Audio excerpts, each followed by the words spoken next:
Olá, jejum, já fizeste ou pensaste em fazer? Pois é, ele é um pouquinho mais complexo do que não comer e comer, ter horários para cada coisa. É preciso saber como quebrar o jejum e é disso que nós vamos falar hoje. O meu nome é Eduardo Rodrigues, eu sou autor e coautor destas três marcas. Se quiseres ajuda para acompanhamento, para teres um programa de emagrecimento, para conseguires ter soluções de pratos e de receitas, dá aqui um olhinho na descrição do vídeo. E agora, bora lá falar sobre jejum. Então, para que geralmente toda a gente vai utilizar o jejum? Ele vai ser praticamente por quase toda a gente utilizado por emagrecimento, redução de resistência à insulina, recuperação da sensibilidade à insulínica e reversão ou ajudar a melhorar o quadro do diabetes tipo 2. Mas ela dá para muito mais do que isso, ok? Ela dá também para promover a cura intestinal, para fazer uma reversão de intestino permeável, que é a origem de tantas doenças e ainda para mais para quem tem doenças autoimunes. A autofagia, né, que no fundo é destruir células danificadas para repor por células novas, reversão de algumas doenças, né, como por exemplo a questão da autoimune que falámos, melhoria do nosso sistema imune, porque ele tem um forte impacto da nossa microbiótica intestinal, então 70% do nosso sistema imune ele está concentrado no nosso intestino, e para manutenção em forma geral de tudo, ok? Agora, o jejum ele tem várias durações e tem vários tempos, e conforme nós vamos tendo menos tempo ou mais tempo para em jejum, mais ou menos preocupações nós necessitamos de ter na quebra do jejum. Então, quando nós estamos num período de jejum, nós temos uma diminuição da insulina, ok? Então a nossa insulina ela baixa porque não existe consumo de alimentos, não existe consumo de bebidas com calorias, açucaradas, etc. E a nossa insulina ela vai baixar. Com isso nós vamos ficar também mais sensíveis à insulina. Então, se estás a fazer um jejum de 16 horas, né, de 18, de 14, um jejum diário, até 36 horas, a grande preocupação que tu precisas ter é a sensibilidade à insulina e o impacto que a comida que tu vais ter vai-te causar no teu nível de insulina, qual é a carga glicémica e como é que o teu corpo vai reagir a isso. Então, não é preciso ter grandes preocupações além disso, ok?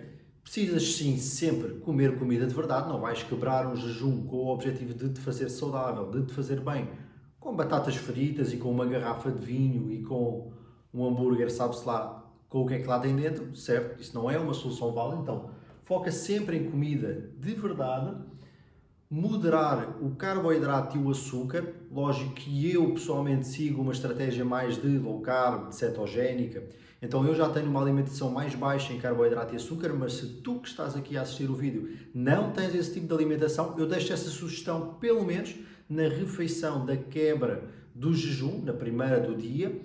Não utilizes grandes quantidades de carboidratos, nem grandes quantidades de açúcar, ok? Se o utilizas, utiliza em menor quantidade e com os índices glicémicos médios ou baixos, tá?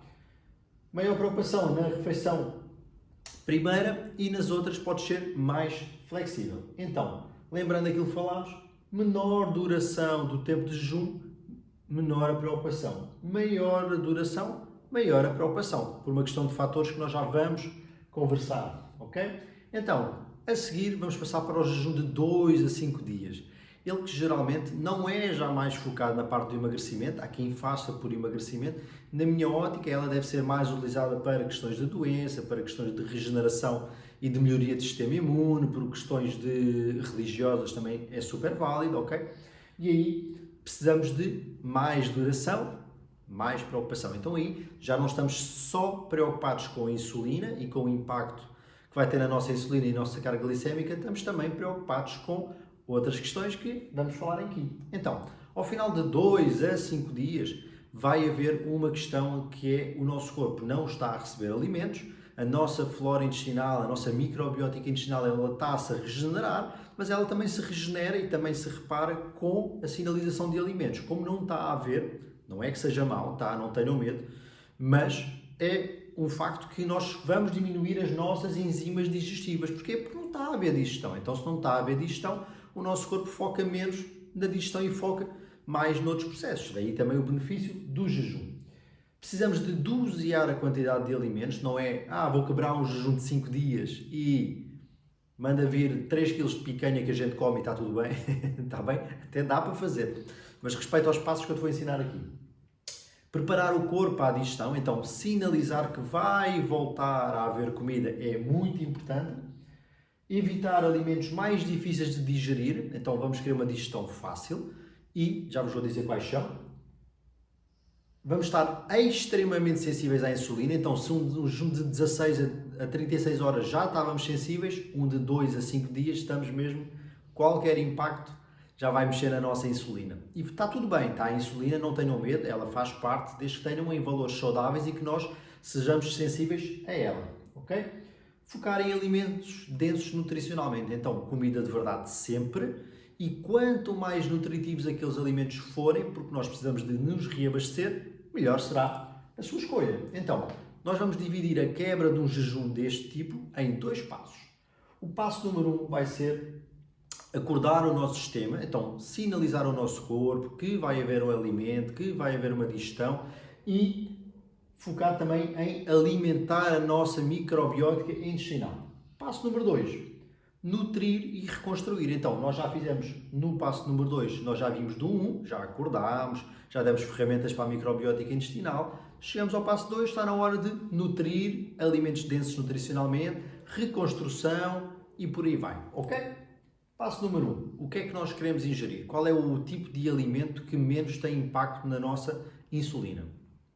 Gorduras, ok? Então, gorduras nós deveríamos preferencialmente quebrar um jejum com um pouquinho de gordura, tá? Eu já vos vou dar um exemplo mais específico. Que tipos de gorduras? Vários, mas a minha escolha seria para um óleo MCT, por exemplo, um óleo de coco, uma manteiga ou uma manteiga ghee, o abacate ou o azeite, ok? Então, agora, além das gorduras, nós precisamos de probióticos, né? Precisamos da ajuda da microbiótica intestinal. O que é que ajuda nisso? Ajuda, por exemplo, algum alimento fermentado, como o kefir, como o kombucha, como o iogurte, como o chucrute, ok? Que é uma couve fermentada. E há outras soluções também. Estas são bastante interessantes de se considerar e geralmente fáceis de aceder. Eu, pessoalmente, não escolheria uma destas para mim, mas já vos vou dizer qual é que vou escolher. O caldo de ossos, ele é também muito denso nutritivamente, tem vários aminoácidos, tem vários nutrientes e também tem uma boa sinalização para a nossa microbiótica intestinal. Então, dessa forma, com o caldo de ossos, nós já estamos a nutrir em vários sentidos. E até avanço já que seria a minha escolha primária. Vegetais cozinhados, ok? Nunca crus, sempre cozinhados, seria também algo para incluir aqui por forma a acordar e estimular a nossa microbiótica intestinal, né? Porque ter alguma componente de fibras também seria interessante. No passo 2, quando nós passamos para a parte do nutrir e do reconstruir, nós precisamos do nosso tijolo, né? O nosso blocozinho, que são aminoácidos, são proteínas. Então, sempre focar em proteínas, carne ou peixe, tá? Os ovos não serão uma boa opção aqui. Acompanhado de vegetais sólidos e cozidos. Então, nunca folhas, não é nunca, né? Mas preferencialmente sólidos e sempre cozidos, nunca crus, está bem? Lembrem-se, facilitar a digestão, sempre. Um exemplo do que é que seria para mim uma quebra de um jejum de 2 a 5 dias, de forma perfeita, para o meu gosto pessoal. Então, eu faria de 30 minutos a 1 hora antes da refeição principal, eu faria uma mini refeição para acordar o nosso sistema e eu iria escolher comer de meio a um abacate, depende do tamanho do abacate. Porquê? Porque ele tem gorduras, ele tem fibras, ele tem glutationa, ele tem um montão de coisas boas e é fácil de digerir e não dá grandes picos de glicemia e de insulina, acompanhado com 1 a 2 canecas de caldo de ossos. E era isto que eu iria consumir na minha mini refeição, para o meu gosto pessoal, ok? 30 minutos a 1 hora depois, geralmente o que eu faço é, eu faço esta refeição, 30 minutos depois começo a confeccionar a segunda e quando acabar como, vai dar mais ou menos 1 hora, né?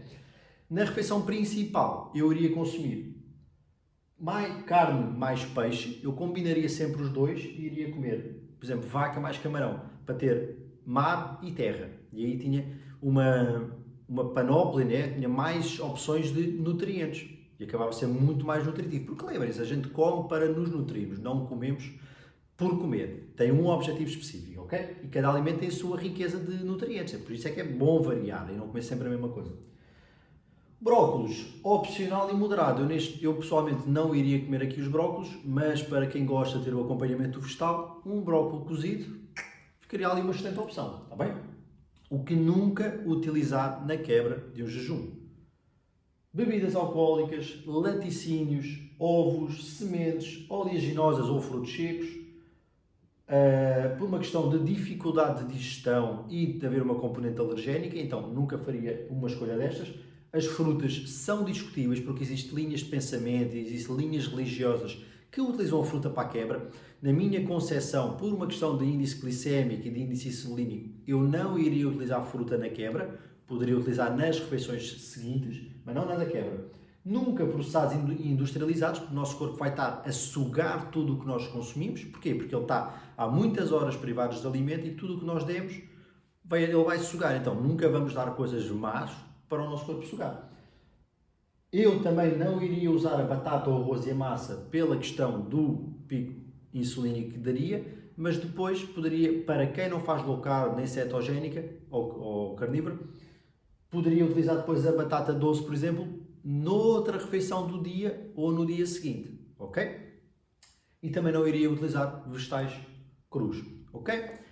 Espero que tenha-te ajudado aqui este vídeo. Lembra-te, fazer jejum é uma ferramenta muito importante, mas é preciso saber fazer. Neste vídeo eu ensinei-te como quebrar, irá haver outros vídeos, em procura aí no nosso repertório, que de certeza que vais encontrar mais ajuda, ok? Uma coisa importante que é, há jejuns acima de 5 dias, só que esses jejuns, na minha concepção, na minha forma de trabalhar, ele tem de ter uma atenção especial em vários cenários. Doença, depleção de nutrientes, especialmente minerais e uma data de outros problemas. Então é um tipo de jejum que eu aconselho a ter acompanhamento individual e de preferência um rastreio, um acompanhamento médico com condições de detenção, de glicemias, etc. Então não vou dar indicações nesse caso por achar que é uma coisa muito individual, mas já ficas aqui e 5 dias de jejum é mais do que suficiente e é possivelmente mais do que aquilo que tu alguma vez irás fazer. Aqui Eduardo Rodrigues, se gostaste deste vídeo não te esqueças de me dizer aqui e se não gostaste também podes mandar aqui sugestões de melhoria que a gente cá está para melhorar. Um beijinho, um abraço, até ao próximo.